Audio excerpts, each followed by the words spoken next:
Hello and welcome to Fearless Authenticity with me, Jeanne Sparrow. This is my podcast about finding success in the gift of who you truly are. These are conversations with people who know what that looks like, who know what that feels like, in the hopes that it will inspire you and all of us to find ways to use our unique gifts in pursuing our passions, making our dreams come true, and engaging with the world in the way we were created to serve. I always hope it gets deep because that's where we find the best stuff, but please don't get it twisted. This is about the fun of life, because if it ain't fun, it ain't worth doing. So let's dare to be brave, be free, be you together.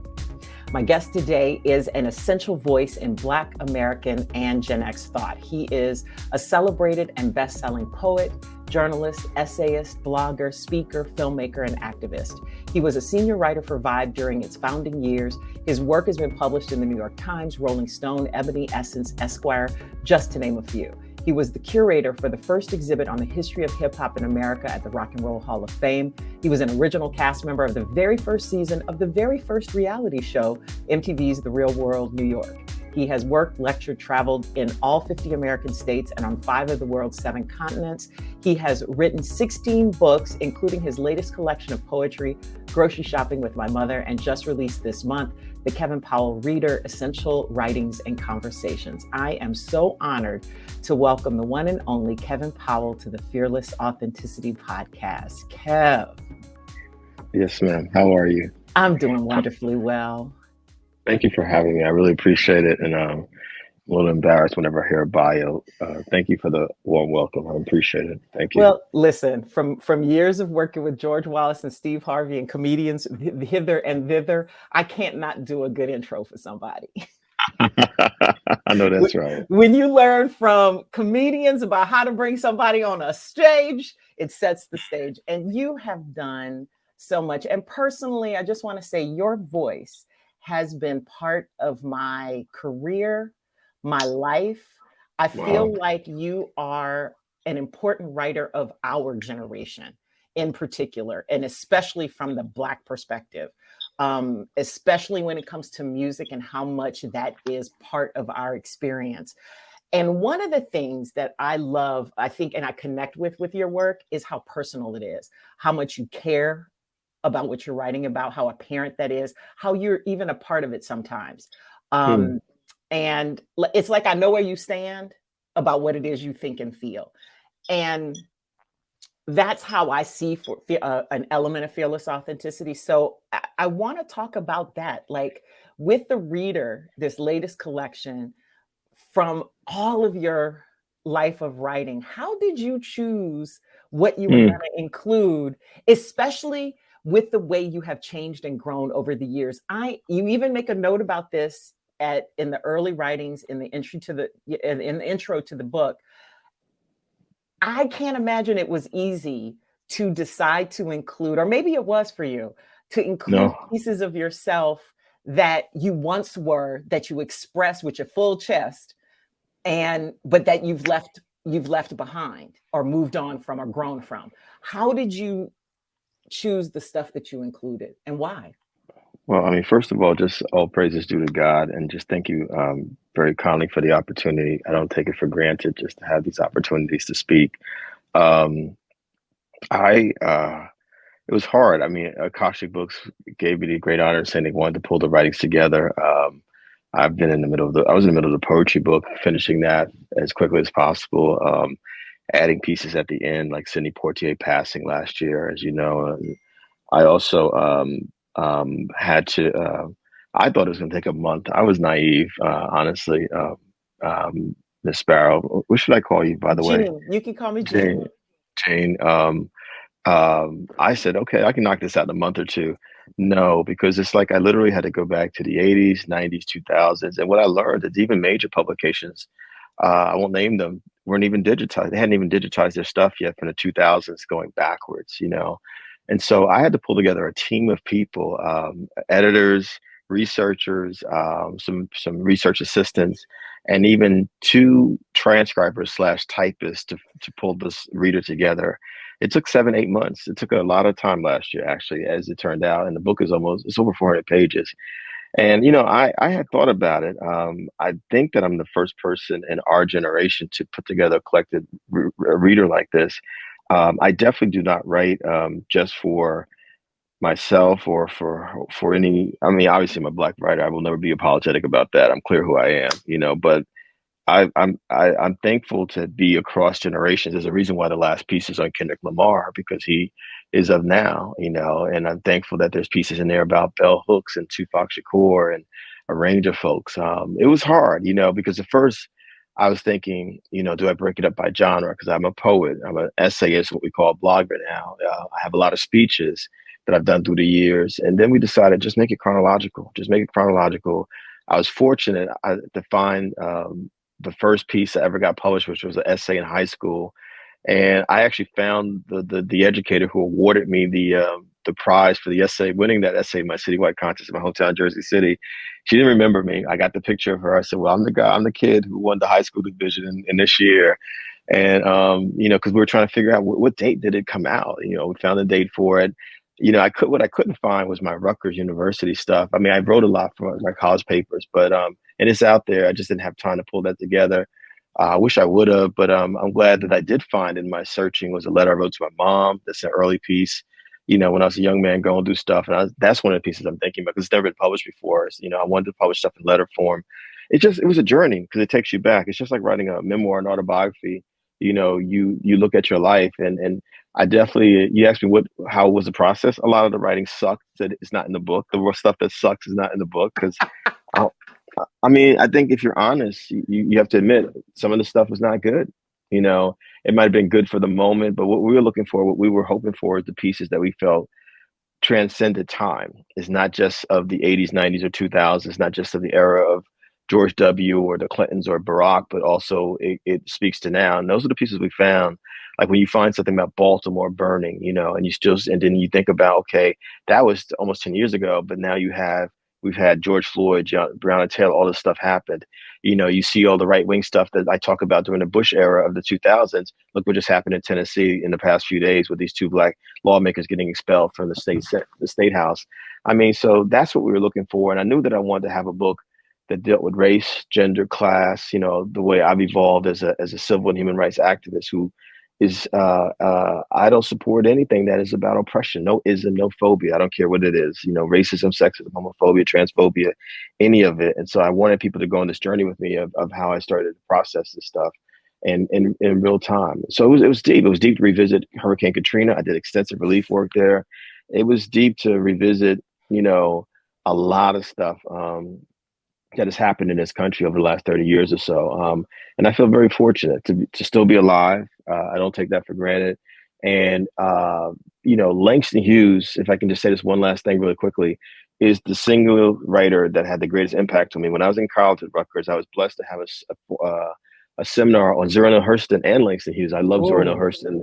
And Zora gave me permission to recognize the beauty of the language of my mother and my family from South Carolina, Geechee Gullah. You know what I mean? Just by how she wrote as an anthropologist and a writer, and I'm not just talking about Their Eyes Watching God, I'm talking about her body of work. But what I got from Langston, because we know how Zora's life ended tragically, I'm so glad that people like Alice Walker and Dr. Cheryl Wall, one of my professors at Rutgers, were able to remind people and resurrect Zora so she's here and alive with us, because we can't afford to lose any writers to history as if they didn't even exist. But Langston, I studied his life. I got my first check, Jeanne, when I was 20 years old. I was a young writer. I was still in college. And I studied Langston. I read the 2-volume biography by Dr. Arnold Rampersad, the professor I had for that seminar class on Zora and Langston. And I literally said, I'm going to model my journey after Langston Hughes. I'm going to write in many genres. And I know it's going to be some highs and lows. I couldn't predict it at the time. But I was like, writing is as important to me as breathing. And therefore, I've got to figure this thing out. And that's what I've been doing all this time, and it's not been easy. So I'm down to talk about it all. I have nothing to hide. I love all of that. There's, as the kids say, we got some things to unpack. Yeah. Um, Yes, ma'am. so when it comes to your intention to become a professional writer, it sounds like you knew that so early on. You were inspired to do that. How did you get to that? Was it just reading Langston and realizing that his life was something? But what was that career life choice? Because it feels like it's more than just about being able to earn a living and at something you love. It's also a life choice. And so did that go against expectations that others may have had of you, or things that they wanted or encouraged you to do? Did you ever what have the moments of doubt look like? Because even when we decide something is our vocation, our calling, that calling God tests. Well, or the devil, I don't know, depending on how your perspective goes with that. I'll let you answer that part of it. my mother raised me to be a doctor or a lawyer because they made money. That was very clear, you know. And I didn't know Black history the way I know Black history now. Of course, I knew we were Black, the basics. We ate soul food, we went to a Black church, went to the Black barbershop, you know what I'm saying? But I didn't know that Black writers existed until I was 18 years old, so I got to college. I mean, think about it.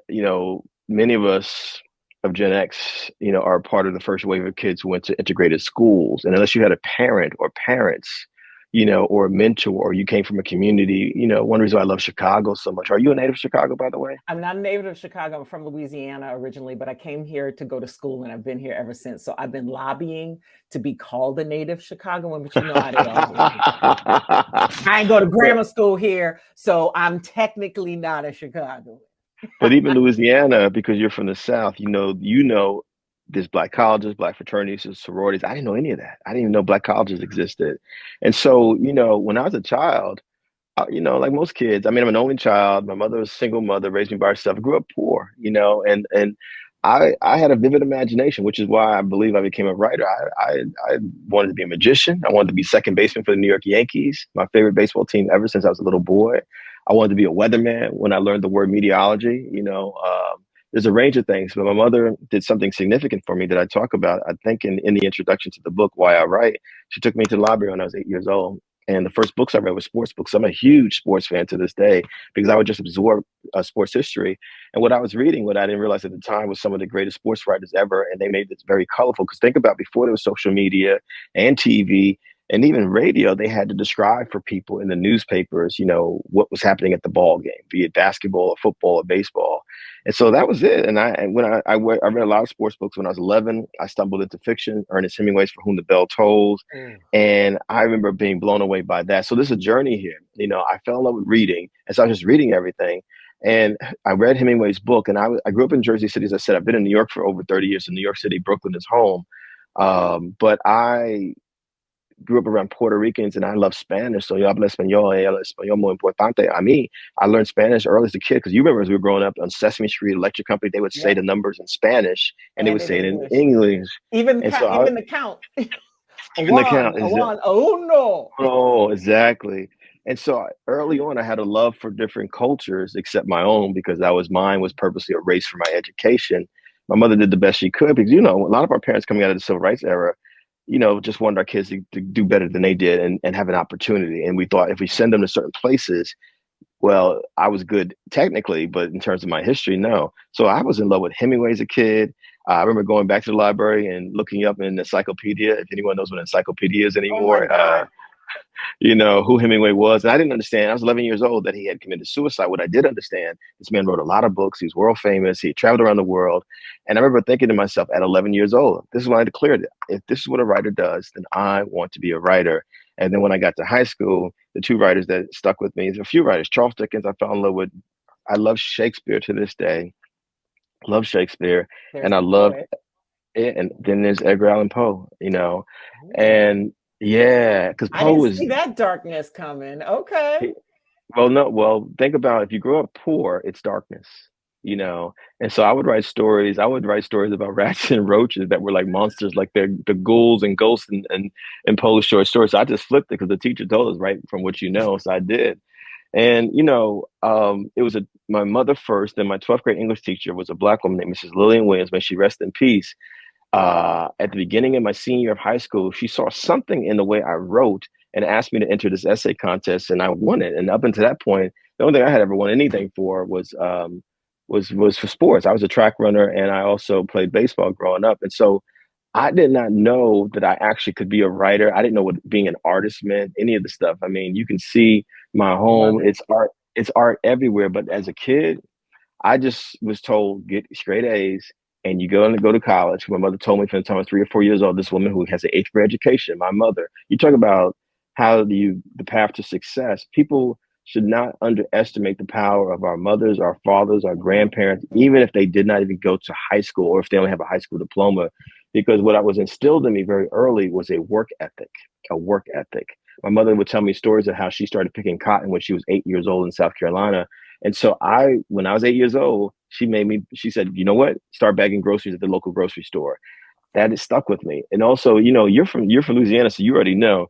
Man, we were up with the roosters, but I'm like, Mom, Baby. ain't no roosters. We ain't no roosters. We are in the north. She doesn't matter. We had to get up. I had to get up at 5:30 o'clock, 5:30 in the morning because she got up at the time. And so my mother was actually the alarm clock. There was no alarm clock. She would get up. And you know how black women mothers are. Get up, and it's a powerful, booming voice. If I'm Get up, everybody up. And here's the other piece. And here's the piece that's really crazy. Every person in my life, their family was like that too. My best friend's father, when we went, it doesn't matter what time we dragged our sorry behinds in the house. If it was a Friday night, Saturday morning, if I slept at her house, everybody got to get up. Jeanne, you too. We got work to. I don't give a what you was doing last night or what time you came home. It's time to work. You gotta wash the dishes. You gotta do this. You gotta do and honey, we earned every moment that we got. To your point, and I love that. I love that. It's like to this day, I don't. I remember I dated someone. I'm happily married for the second and last time now. I have a wonderful wife, and I'm really thankful to God for her. But I remember dating a sister years ago, and she would get up at 11, 12 o'clock, and I'd be looking at her like, "Word, that's how you rolling. That's how you get down." And I hate getting up in the morning, but I will get my tired bones out of bed. Sleeping late is like 8, 9 o'clock. Like that's that's a luxury. That is a serious luxury. Now, I do believe, because after this interview with you, I do believe in naps all over again. And I'm like, yeah, I believe in resting and self-care. We'll talk about that. But the work ethic and a bar of excellence I got from my mom. Like, it was just not acceptable not to get straight A's. It was not acceptable to miss school. Only time I ever missed school, I didn't miss school for storm anything. If the school, unless the school said it's closed, then I wasn't going to school. As a boy, a heterosexual boy, I definitely got into a lot of fights. I definitely had my moments. Yeah, oh yeah, I did. I talk about that in my writings, as you know. And so I would get suspended for stuff like that. It'd be like, so you might see 1 year, 3 days or 6 days missed, but other than that, K through 12, I doubt if I missed 20 days in total in those 13 years of school. I doubt it.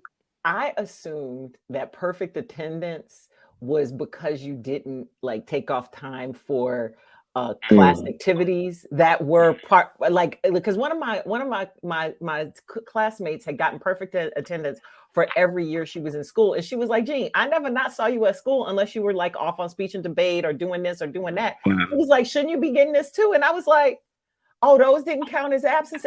Like for me, if my butt wasn't in the chair, then I wasn't there. Like I was like, that's an absence.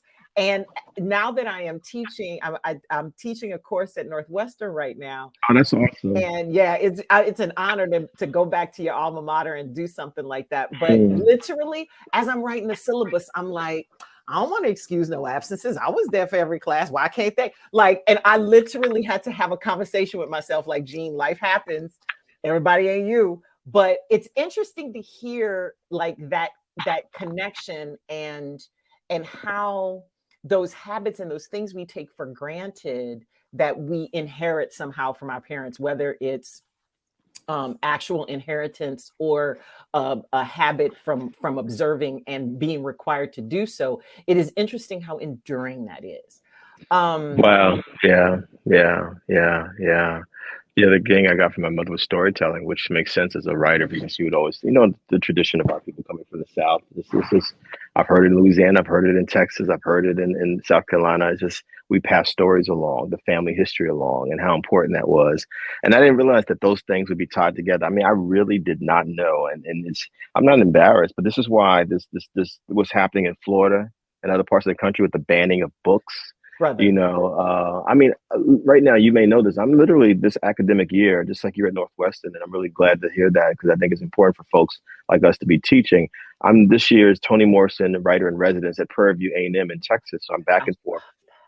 I'll be Thank you. I'll be going back in a couple of days, but we also know Toni Morrison is literally banned in various parts. I mean, one of the greatest writers, period, in the world history. Toni Morrison banned.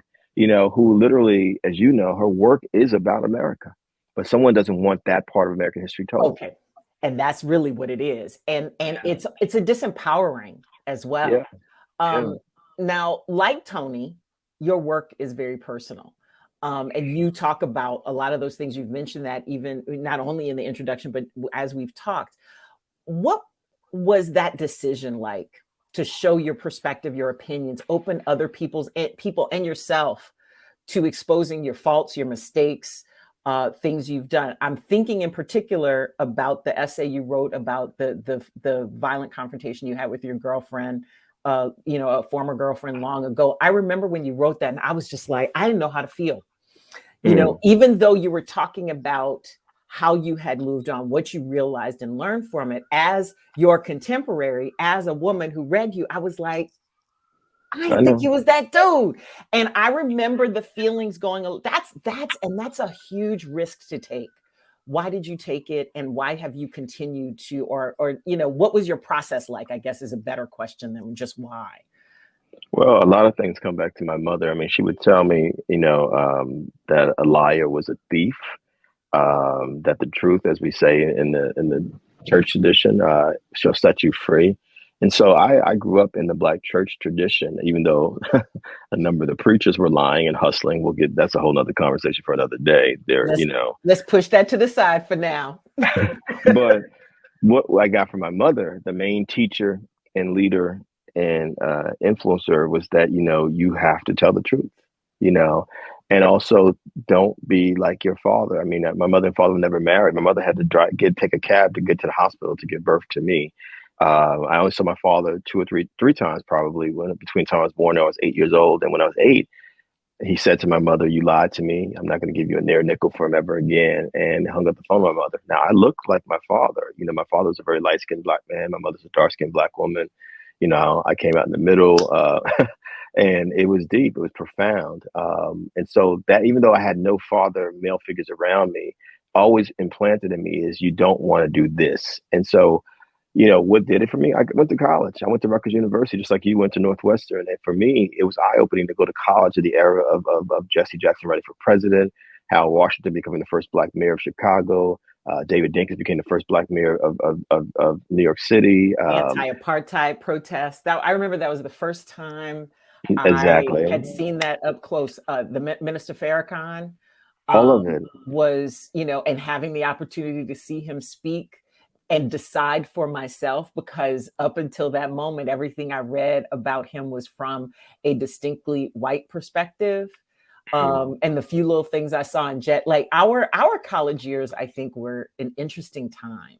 It was profound. And I always tell people, like, folks like to go from Black Lives Matter all the way back to the Civil Rights era. I'm like, you're skipping something major. When you skip over the 80s and 90s, one, you're erasing a generation, which is Generation X, but you're also erasing really, we are the bridge between the civil rights era and millennials and Gen Zs that we see now. And so I've made it a point to say that loud and clear because it's important. But I was transformed. I was transformed. I mean, to put it in context, when I got to college, I actually was in Army ROTC my first semester because I was that cat. That was my brain. That's what was that. You?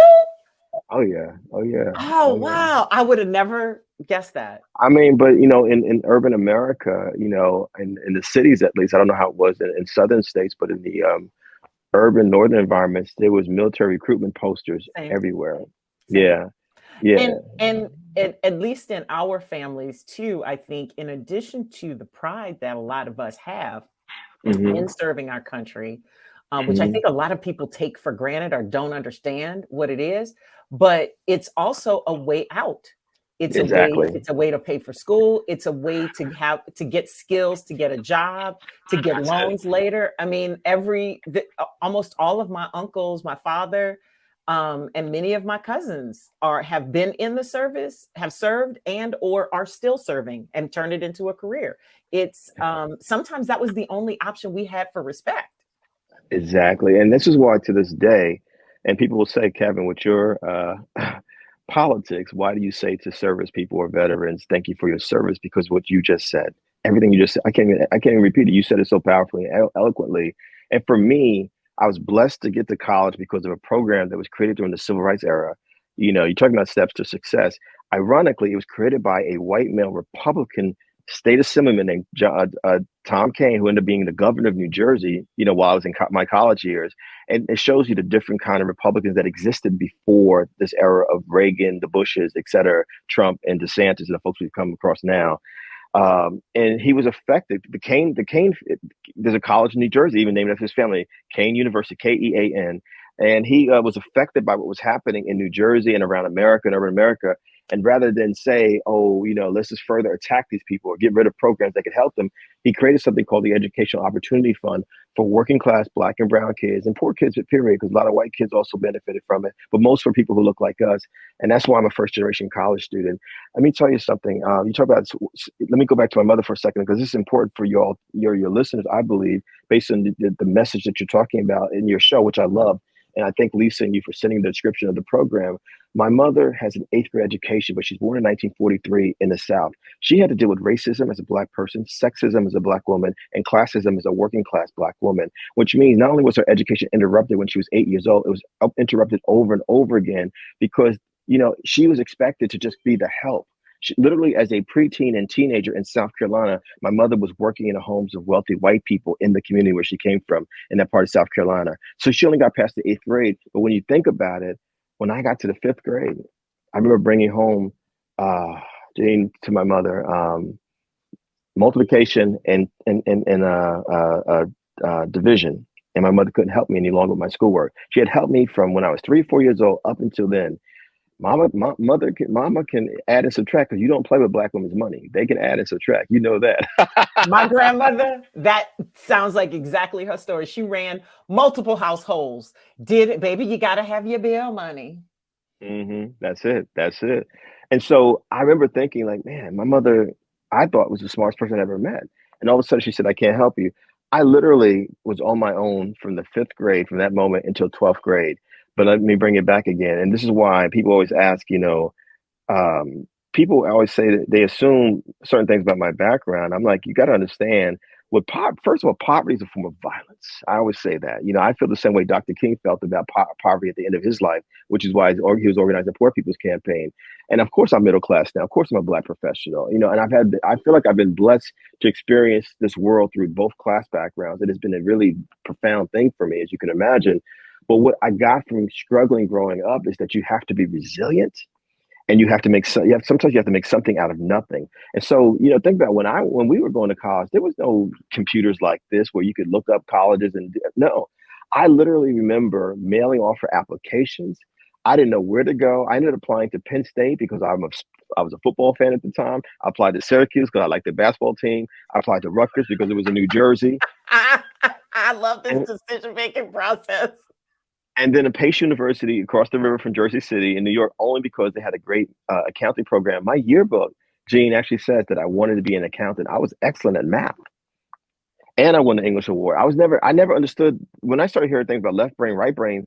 I was a kid who loved, I just loved like you, I loved learning. I just loved learning. And I said accounting because I was like, I need money and they work with money. I was real clear about that. I still did not know I could be a writer, but what you just said, Jesse Jackson running for president of the United States in 84 and 88, Harold Washington becoming mayor in 83, you know, the anti-apartheid movement, the rise of Louis Farrakhan and what that meant for Black folks and how it affected a lot of young Black people, the explosion of hip hop, Spike Lee's films, you know, the Cosby Show. We could say whatever we want about Bill Cosby. Let's put that to the side as well. But the show, the show, a different world, and different world. All of that had a huge impact on me. And I discovered when I got to college, because 2 to 4 years I was a work study student, and I worked in a library in college because, again, remember, the seeds of reading had come from my mother when I was a child. I discovered the E185 section of the library, which is where all the Black books were. Yeah. And I read everything in a singular book. You asked me, how could you write an essay like The Sexist in Me, September 1992 in Essence Magazine. I read the autobiography of Malcolm X and it changed my life. Just like Barack Obama said, and so many people have said, Malcolm's honesty, brutal honesty. Uh, I mean, I got more from that dead black man in the reading of that 400-page book than I had gotten in the first 18 years of my life from any other male figure. Of course, I had mentors after that. Of course, I did. But up until that point, I was just blown away.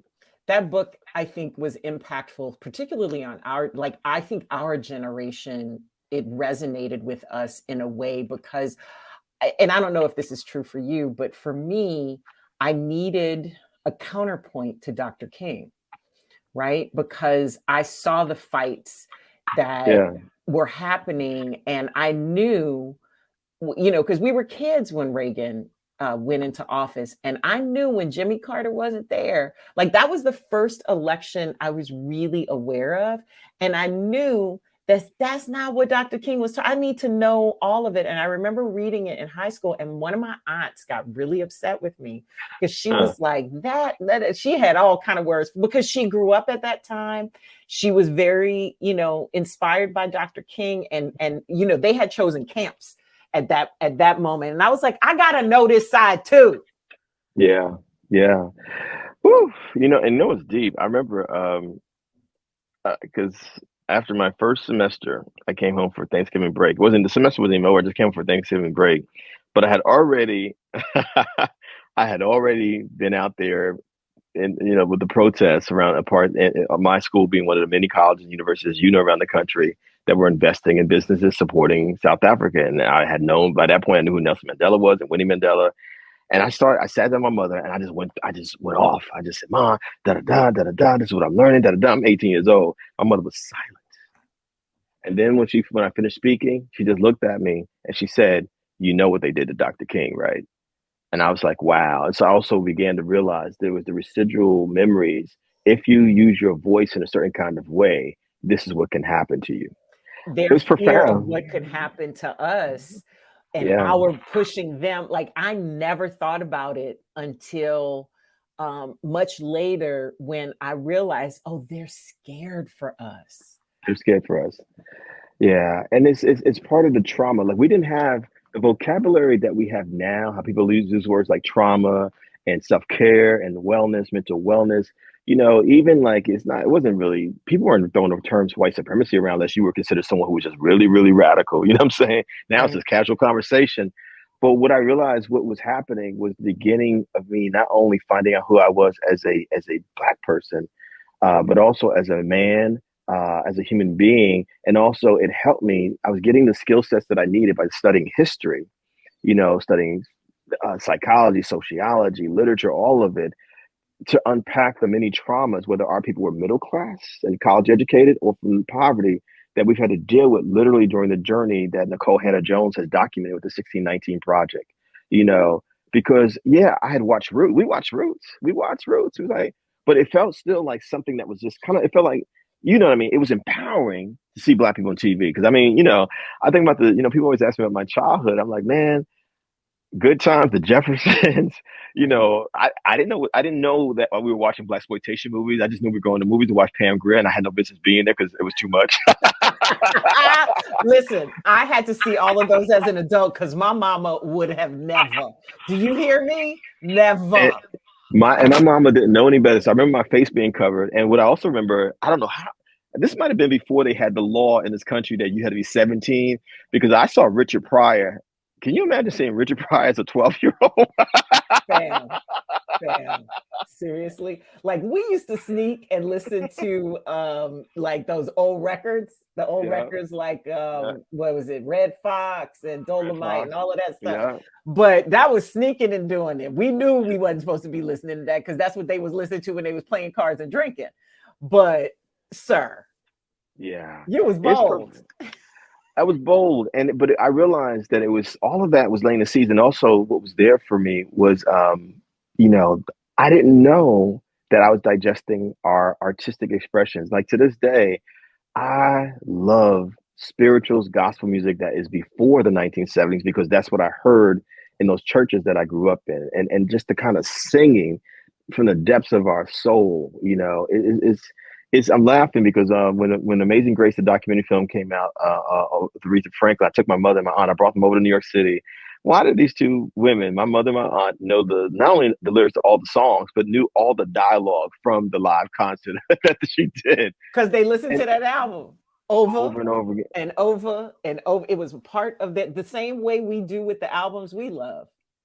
And to your point about how do you get to these places of success and how do you find your way, what I realize is that we have certain things in place that sustain us: our faith, our work ethic, levels of excellence, even if we don't call it that.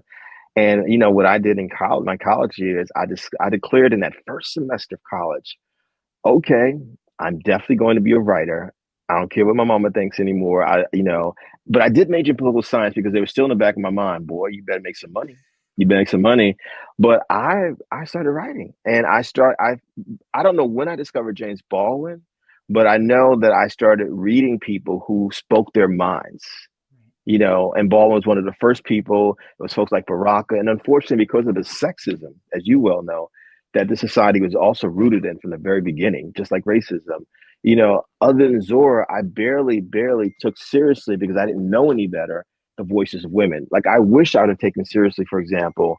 I mean, I was in college when The Color Purple, the film, came out, for example. I wish it wasn't until years later, Bell Hooks, Toni Morrison, Audrey Lorde, Nikki Giovanni, Sonia Sanchez, a range of folks. There's no way I could have written The Sexist in Me, the piece that you referenced from Essence Magazine '92, without having absorbed those women writers and understanding, wait a minute, if you're really serious about your success, quote unquote, and your development as a whole human being, you have a responsibility to not only learn about yourself and your specific identities, heterosexual, cisgendered, so-called straight Black male. Here I was reading, folks, all male writers, even if I didn't know if they were queer or not, like Baldwin or Langston Hughes, they were still Black males, Richard Wright, etc. And, it broadened my perspective, but in other ways, it limited my perspective. But we all meet our teachers when we are ready to learn. So yeah, I mean, it may be a regret. It may be I wish I would have discovered it earlier, but it came at a moment when you were ready to hear it. I think that's what it sounds like.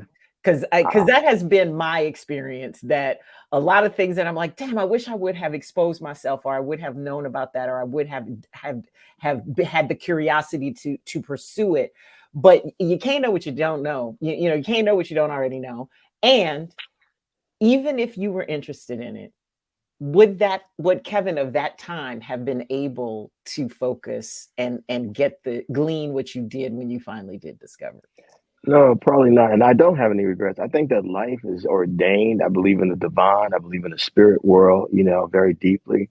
This has nothing to do with organized religion. I do have a specific religion that I belong to. That's the main vessel, but I'm also open to various kinds of spiritual expressions. And so I don't turn my nose down at people who may be Muslim or Christian or Jewish, or even folks who say they're agnostic or atheist. They have that right as well. There's things I can learn from them, but my journey has been what it was. And I believe everything was supposed to happen. And, I got to a place, because the thing is that the common thread, once my father disowned me, as I talk about in a documentary film that myself and my wife and other folks are putting together, that's coming out later this year, and we'll definitely be bringing it to Chicago. What is a man? That has been a question that has been with me my entire life. It's just taken on different forms. Because of the Kevin Powell, go ahead. I'm sorry. No, I want to hear this, because this was the next thing I was going to talk about, was the documentary. But go ahead. I want to hear. Keep talking, Kev. Keep talking. No, I mean, it's just. I mean, it's what we see now. Most of the cases in the country. I mean, April is Sexual Assault Awareness Month, as you know, and many folks out there know. And most of the cases of violence, sexual assault, are men, straight men, doing it to women. We know that most of the mass shootings are men doing it in this country. So there's clearly, and it's interesting. Let's bring it full circle. Remember the man that I said created the law that was made it possible for people like me to go to college, Tom Kane. I ended up speaking at the 50th anniversary in 2018 of the Educational Opportunity Fund program that got people like me to college in New Jersey. And who was there was the former governor, and he heard me speak, about my experiences. And I ended up having an audience with him one-on-one. And he, a white male Republican whose family actually goes all the way back to the Revolutionary War period in New Jersey, which you can imagine the wealth that he inherited, said to me, "It's clear to me that there's a major crisis in how we define manhood in America. It is rooted in violence. Because America is rooted in violence. And the longer we deny that, you know, the Yeah. minute we face it, that's when we're able to start playing with it and shifting it and learning from it and then healing it. How do you define healthy manhood, especially considering, I think anybody who follows you on social media knows that you have made your self-care and health a priority. Same thing with my feed. That's what that's half of what I'm about, because I believe that's where once we take care of ourselves, we can start to do so many more things. How do you see, and you're also training for the marathon too, so good luck with that. Third marathon, yes. Wow. Yeah, bruh. That is not my ministry, but I applaud. I applaud anybody who does it. But how do you define healthy manhood with, you know, the connection between physical health to mental health and how that reverberates in all other pieces of our lives?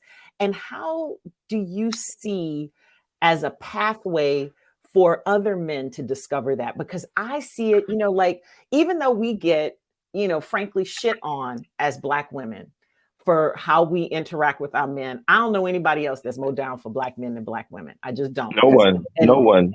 But we can't do that work for y'all. No. We can support it. And I think sometimes we have tried, whether it's as mothers, as sisters, as lovers, or whatever our role is, we've tried to do that. But probably out of the best of intentions. But what do you think is the pathway or a pathway to that for men? And I'm sure you're going to talk about it in the film, but just, you know, kind of hit the highlights. I have a lot to say. I'll be as brief as possible. First of all, the things that I began to learn in the early 90s from sisters who went to schools like Spelman and other women's colleges, whether they HBCUs or PWIs, was that I had to read, you know, and I had to read you all, and I had to listen to you all, that I had to get help. Therapy was liberating for me and has been liberating for me in different forms through the years. That I needed to own my shortcomings, own your mistakes, you know, that you have to become an ally, an accomplice, a partner to women, not an enemy to women. You know what I mean? You can't see women as mattresses, as punching bags, as the help, as your mama, as extra mamas, and all of that. You know, women are equals. That's a journey for a lot of us. It's almost like, you know, how when white folks are confronted. I had a incident this week, in fact, with a so-called professional journalist, a white person who I had to confront on their racism. And they were bugging out, because that's what happens when you're confronted with how you've defined your life all this time, your privilege, you're blinded by your privilege, race privilege or gender privilege. And all of a sudden someone's saying to you, no, there's another way to look at this. What I began to realize during my 4 years of college, when I said I read everything I could on Black history, I'm talking about ancient Africa, us being kidnapped from Africa, the transatlantic slave trade, slavery, segregation, the civil rights movement. But it was through the lens of men, you know. Yep, there's Harriet Tubman and Sojourner Truth. There's Ida B. Wells. But let me just focus on Du Bois and Booker T and Frederick Douglass. You feel what I'm saying? That's sexism, you know, and under the guise of being progressive. You know what I'm saying? And when you even look at the civil rights movement, we keep talking about Malcolm and Martin, but what about Diane Nash and Ella Baker and Faneuil Hamer and all these incredible folks? We talk about the Black Arts Movement in the 1960s. We always talk about Mary Baraka, but what about Sonia Sanchez and all these other women, dynamic women writers? You know what I'm saying? And what I began to realize, Black women are so dope. If I can use that terminology, because that's who we are. Black women are so dope that y'all created, in the midst of the civil rights era and the feminist movement, the mainstream feminist movement, your own literary movement that had a body of work. Look at the names again. You know, Toni K. Bambara, Alice Walker, Toni Morrison, Ntozake Shange, Sonia Sanchez, Nikki Giovanni, Maya Angelou. You know, so many Black women writers, thinkers, who said, we are going to tell people who we are on our own terms with our own words. The question that I began to realize, the thing I began to realize, Jeanne, is that there's never been a parallel energy from Black males, because we're invested in patriarchy, just like white men are and other men are. And so where's the body of work from the civil rights era to the present that says we need to redefine manhood in a way that is healthy, that is about love, and peace and nonviolence, and viewing everyone as worthy of equality because they're all equal to us. What we've invested in, including the civil rights movement, if we're honest about it, was patriarchy. You know what I mean? I Male have seen domination. I have seen a lot of people comment, our current, writers, women writers in particular, but I've seen a lot of queer writers do this, as well as, male queer writers do this, talking about how sometimes it feels like Black men have bought so much into the white definition of what a man is, that all they're trying to do when they're speaking of liberation is to access what white men have, as opposed to freeing everybody. And I always go back to that statement: if one of us isn't free, all of us aren't free. So That's my point as well. And so me being challenged on my patriarchy, misogyny, sexism as a 20 something, all the way back then, over these 30 years since, has been, Kevin, you've got to challenge all systems of discrimination, oppression, hatred. You know what I mean? And it's a process because it means we think that we're giving up something. But what I began to realize as I was listening, like I did the last interview with Audrey Lorde via phone when she died, for example. And imagine this Black woman, this queer Black woman, telling me about the racism, the sexism, and the homophobia she had to deal with because she was an out person. You know, it made me think about everything. And I'm like, how can you say you're anti-hatred, anti-oppression, but then turn around and be hateful and oppressive to other people? And so just like my wife always talks about how love is a practice, kindness is a practice, I think to be anti any form of hatred is actually a practice as well. But because many of us Black males who are heterosexual Black males, cisgender Black males like myself, you're right. We just want to have a bootleg definition of white manhood. That's what we're practicing under the guise of, well, I'm an empowered Black male. And so what I began to realize, I'm not going to say the names of the Black male writers, with the exception really, and Bell Hooks gives a brilliant feminist critique, as you probably know, of Malcolm X, but with the exception of Malcolm, and we don't know where he would have gotten to, but we do know when Beyonce put out Lemonade, the visual album and the audio album, whose voice do we hear talking about how Black women are treated in the world? Malcolm X. And so somewhere in Malcolm's psyche was an understanding, even in 1964, 65, at the end of his life, that there's something wrong with this picture, how Black women are being treated. I think that, what I was reading a lot of with Black male writers, even the ones who were putting out self-help books, empowerment books for Black males, it was like, the Black male got to be the head of the household. You got to take your rightful place in the community. Black boys as kings, all this kind of stuff. But it was reinforcing we are superior and Black women and Black girls are inferior. Bell Hooks, my teacher, who just died, and I was there the last days of her life to pay my respects to her in Kentucky. I wrote a poem about it in Essence magazine called Letter to Bell Hooks that folks can look up. It's also my poetry book that you mentioned, Grocery Shop with My Mother. She had as much impact on me as my mother in terms of what I learned from her. And listen, Bell Hooks, every woman needs to read her too, because she is laying down some knowledge. So you mentioned Grocery Shopping with My Mother. I want to shift to that for a minute, because that book of poetry had some moments that took me smooth out. I'm just gonna read a couple of phrases. I'm gonna read a couple of phrases. They really sat with me too. From the praise song for Sidney Poitier, which he wrote right after he died. I am the me I choose to be. From Happy, you talk about being free of the fear of somebody trying to harm you because of quote how I fly or the color of my wings. From Brother Man, I work not to be someone else's creation, someone's fantasy, someone else's toy. So given those three statements, and that's among many that sat with me, when I say the words fearless authenticity to you, what comes to mind for you in terms of definition? Do you see any connections between those phrases I mentioned and how you now define and have achieved what success you've had in your life? Yes, absolutely. Because I used to think that it was just money and some sort of status. And I've had money and I've had plenty of status, but I was miserable and confused, and self-hating and self-defeating, and also would hurt other people because hurt people hurt other people, as we know. So when I think about it now, it does mean living in your authentic self, being honest with yourself, going back and assessing, okay, who was the 6-year-old Kevin? Who was the 12-year-old Kevin? Who was the 18-year-old Kevin? The 25-year-old Kevin? What have you learned during this journey? Have you forgiven your father? Have you forgiven your mother? Have you made peace with what happened and understand there's a bigger picture here, systemic things that are a force, and what we have a responsibility to do once you become aware of those things, conscious, as we said back in the day, woke, as we say in these times, to carve a different path. And so for me, I believe that every day I wake up now, we're talking about what does it look like? I pray, I meditate, I thank my God, universe, it, they, she, he, all of them, for giving me life. I'm thankful for opportunities and possibilities, which is why I said it to you. I don't take anything for granted. I mean, yeah, I have 16 books. Yeah, I've traveled to all the states in this country and been around different parts of the world. But, I've also hit rock bottom several times because I didn't appreciate or understand how precious and valuable life is. It's not just a book.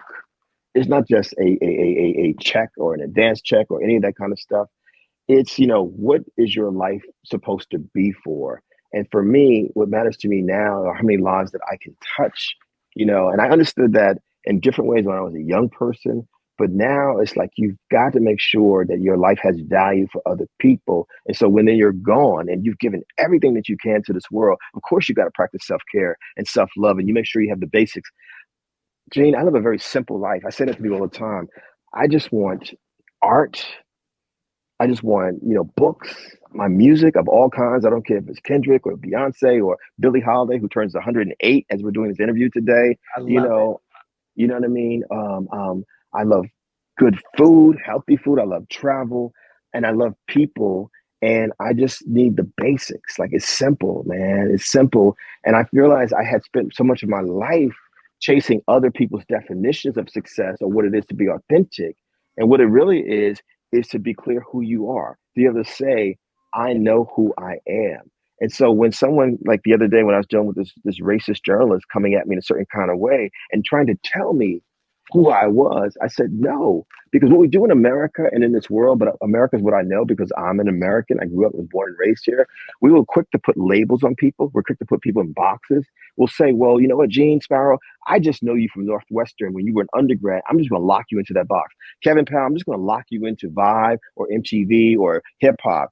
And I'm like, you don't even know who I am because I listen to classical music. I listen to jazz. I listen to the blues, spirituals. I love Black films. I love Blaxploitation films. I love Abbott Elementary, but I also love, watch the reruns of Martin and Living Single. I'm someone who understands that the whole world belongs to us. And so why should I, if I'm not limiting myself, why would I allow anyone else to limit me? So what does success mean? You have to live fully and fearlessly. How do I write the kind of things that I write that you asked at the beginning? Because I'm like, I still believe what my mother taught me as a boy. Do not be a liar. Do not lie. If you make a mistake, own it. If you were confused, own it. Because I believe that in doing that, just like we're in this weekend that we're doing this interview, whenever this is going to air is irrelevant. We're talking about Jesus and Good Friday and Easter, what some of us call Resurrection Sunday. Someone had to be crucified. Someone was lied on. All these things happened to this person. But what ended up happening, because they lived an authentic life, they were able to be born again and again and again, resurrected. And one of the things I began to realize, Jeanne, is that I have a responsibility to live fully because you can't control how long you live. And especially it pains me now as someone in his 50s, as I see my peers dying in their 40s and 50s, especially a lot of Black males from preventable stuff. Yes. You can't control how long you live, but what you can control is how well you live, but also how well you treat others, not just yourself. And so I believe we also have to practice what Dr. King called a dangerous kind of selflessness and make sure that our lives, I could be selfish. I could be like, man, just buy my books, just buy the books. I just got 10 minutes, 15 minutes. But when I saw what your show was about, I said, this person that I'm going to be with, Miss Sparrow, is about our souls and our minds. You know what I mean? So time becomes irrelevant because you're trying to help people. And I admire people that are trying to help people. And really, Kevin, it all started because I was trying to help myself. And that's where, it was part of my journey. And I realized, I can't be the only one. And it's interesting that you posit this right on this holy weekend we're in, because we're also in the middle of Ramadan. We're also in the middle of Passover, Passover being ushered out of Egypt. It's about freedom, Ramadan about enlightenment, about when the prophet received the Quran. All of these spring, it's not a mistake that all of these things happen in accordance with each other. And thank you for seeing me and this that I'm trying to create. Thank you for taking the moment. One last question that I always ask everybody. Yes, ma'am. When do you feel, Kevin, that you are at your best, truest, most authentic expression of you? Wow. That's a heavy question. That's a great question. When I'm writing, because that's who I am. I'm a writer. Writing is as important to me as breathing. I always say to people, I don't know if I could have figured out a lot of things that we've been talking about here if I didn't have the skill set to at least be able to write a little bit. And it's interesting you asked, because when I was a child, my mother is a dominant personality, big voice, and I didn't have my voice, and I always say to parents, be very careful. If you know better or willing to know better, don't silence your children. So I actually never really talked much as a child. I always would come out and burst, which is why to this day I believe I speak fast at times. Because I was terrified of speaking. My mother was traumatized, and that was passed to me. She didn't know any better, which is what I meant about earlier, having to forgive our parents who did the best they could with what they had and what they knew. But I started speaking first as a poet, and I realized I had a voice, which is why when I work with so many young people around the country, yes, I'm of Generation X, but I believe that we can learn from older generations and younger generations. And I try to instill into young people that their voices matter. And so the two places I feel freest always is when I'm writing and when I'm up speaking, or reading a poem or performing a poem, when I'm using my voice publicly. It's liberating. It's really liberating to do that. It's something like I have my students as their final project next week. When I'm back at Prairie View A&M University, they have to get up and read their poems. And the poems are about love, actually, because they chose it. They said it. They said, we want to write it. I said, okay. Because I always tell them that I love them, But it's like, and now they're saying that we're scared. I'm like, don't be scared of being your authentic self, being authentically fearless. Because, the flip side of it, this question that you asked me, which I think is such a brilliant and powerful question, and my wife and I talk about this a lot. She's got 2 degrees, and one of them is in psychology. She went to UCLA. She's from the West Coast, from California. We don't develop people in this country from early on. Imagine if we had taught children in Head Start, preschool, kindergarten, first grade, second grade, that it's okay to express themselves. It's okay to express a range of emotions. Imagine if boys, straight boys, especially heterosexual boys, were told it's okay to cry. This is not just something that girls do, or we use some homophobic term to describe them if they express themselves a certain kind of way. Imagine if we taught folks that violence is not the solution for conflicts. There's other ways to figure this stuff out. Imagine, if just think about the kind of country this could be if with children, if we could go back to little Jeanne and little Kevin, and say, you're a genius. You're beautiful. You're brilliant. You're handsome. You're all of that. You are a genius and you're valuable. You know what I mean? And we know life is going to be hard. You're going to have some challenges, but we want you to know that you're amazing. And so my saying writing and speaking is because the adult Kevin is articulating what the little Kevin wish he could have said when he was a boy. That's it. And that's all there is to say. Sir, thank you for your time. Thank you for sharing. Thank you for taking the moment. And if people ask why I got a hoodie on, because I'm about to go work out for the marathon. Listen, you know what? I came in from an appointment. I was like, you know what? It's Kevin Powell. I can wear my hoodie for this particular podcast. Brother, thank you. Thank you. Thank you so much. Thank you. This was a blessing to me. I hope it was a blessing to you. It was. You made my day, and I feel your heart and your spirit. And we need more people like you in the world. And please know this, Thank because you. I'll be honest with you. I had a really hard week dealing with human beings of all different skin colors. This And week so has been a challenge. when I encounter people like you, that's the hope right there. Thank you. Same to you, my brother. This was an honor.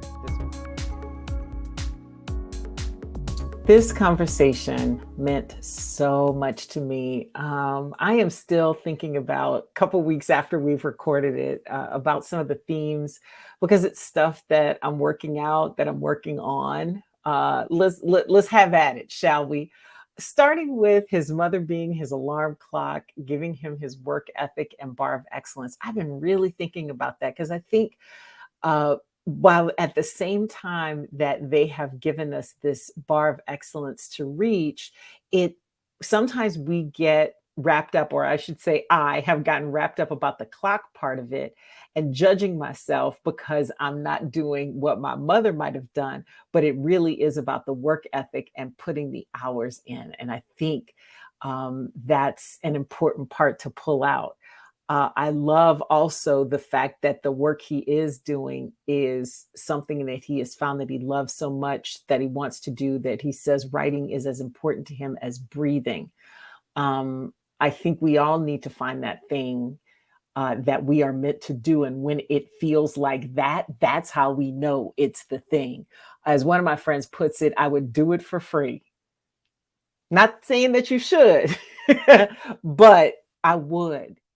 Because at some point in time, I think all of us have done something we love that we now make a living at for free or damn near free. Another thing I loved was when he talked about making a journey, finding a search for what a healthy life looks like, healthy manhood looks like, and being willing in that process to challenge everything, not just what happens outside of us, the systems, the discrimination, the oppression, the hatred, but also how that lives inside of us, right? Because, sometimes the external things plant seeds inside of us that we have to challenge. So it's not just about challenging other people. It's not just about challenging systems, even though that is part of it. It's also about challenging ourselves. And then when we talk about what success really looks like and how he spent so much of his life chasing other people's definitions of success, I think a lot of us can relate to that. And if I'm not limiting myself, why would I let someone else limit me? How important that question is. And then when you answer it, and any other time, being honest with yourself, making peace with where you've been, what you've done, how you've changed, and then making sure your life has value for other people. I think one of the things that touched me the most, though, was speaking love into our babies.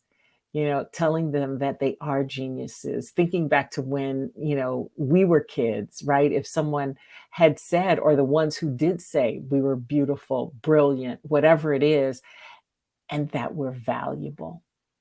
If we know that, we move different.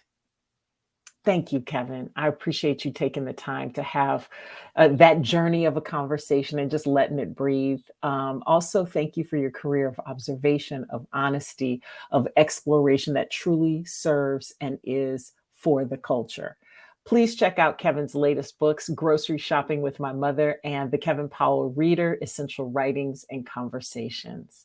I really appreciate you, my fearless authenticity listeners, for your attention, for your support. I wouldn't do this without you.